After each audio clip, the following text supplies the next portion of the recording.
Good morning all of student. आज बेटा मैं आप सभी लोगों को सीबीएसई बोर्ड का जो सैम्पल पेपर है और जो नवंबर माह में आपका ऑब्जेक्टिव यानी फर्स्ट टर्म होगा, यानी यहाँ पर हम आप लोगों को ऑब्जेक्टिव पेपर कैसे आएगा, इसे आप कैसे सॉल्व करेंगे, तो इस तरह से ये सैम्पल क्वेश्चन पेपर्स हैं, सैम्पल क्वेश्चन पेपर। और यहाँ पर टाइमिंग जो आपको दी जाएगी वो 90 मिनट्स की दी जाएगी, ठीक है। यानी जो मैक्सिमम होंगे, जो मैक्सिमम मार्क्स हैं वो आपके 35 से हैं।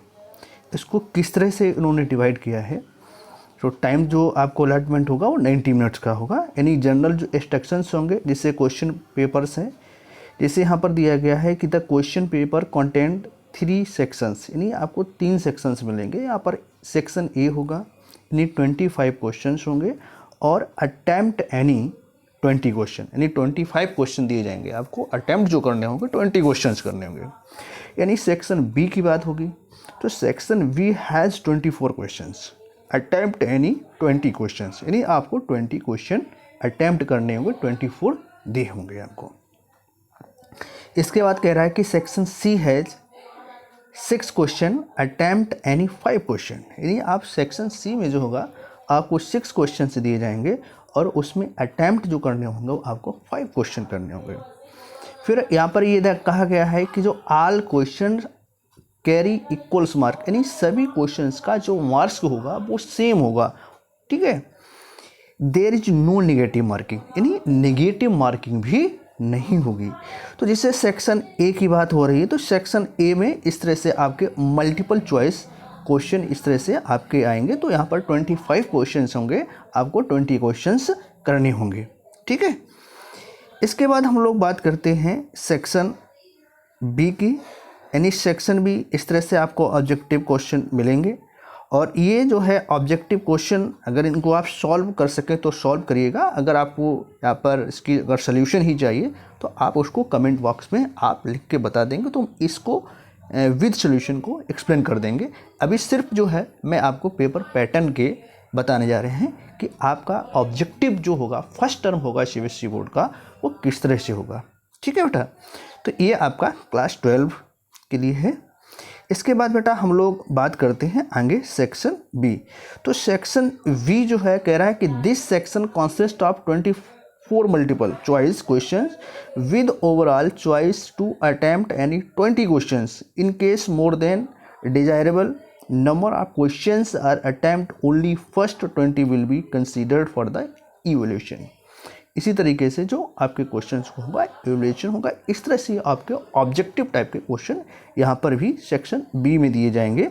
तो इस तरह से आप देखिए प्रैक्टिस करेंगे तभी ये क्वेश्चन सही होंगे, अन्यथा ही आपसे क्वेश्चन गलत हो सकते हैं। पता चला आपने सॉल्व किया और बी केयरफुली नहीं हुए तो आपने एक ही जगह पर सी भर देंगे। तो इसके लिए बहुत सावधानी पूर्वक इसको इन क्वेश्चनों को आप सॉल्व करें, इसके बाद गोले बबल को भरें।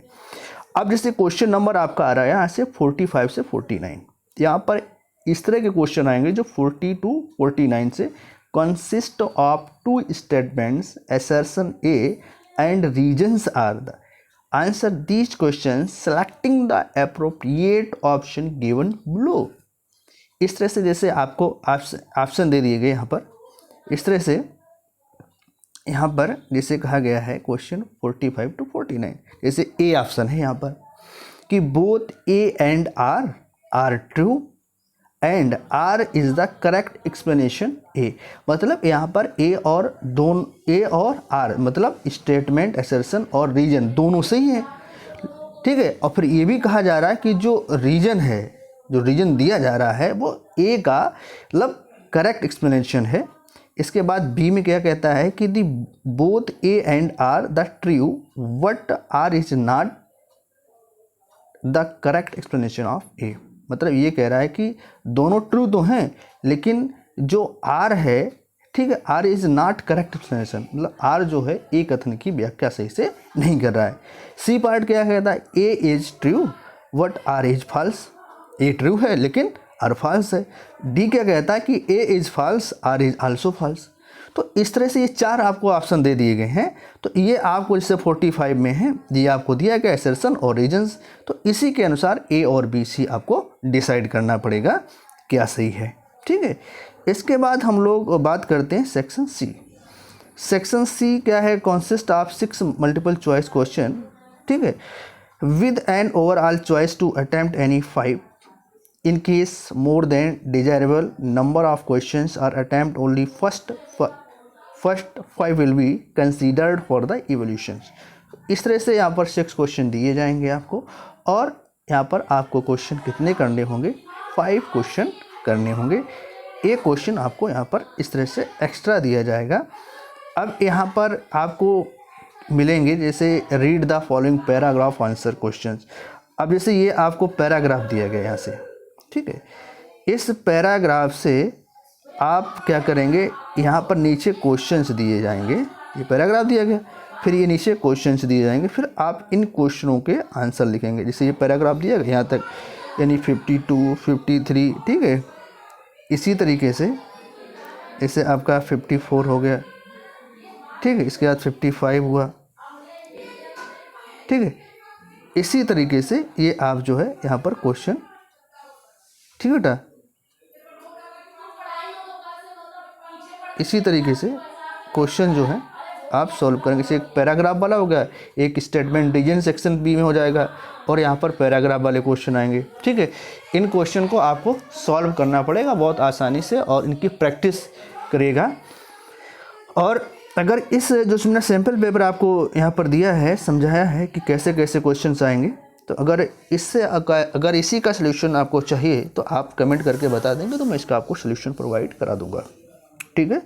और व्हाट्सएप नंबर जो हमारा है 9455879364।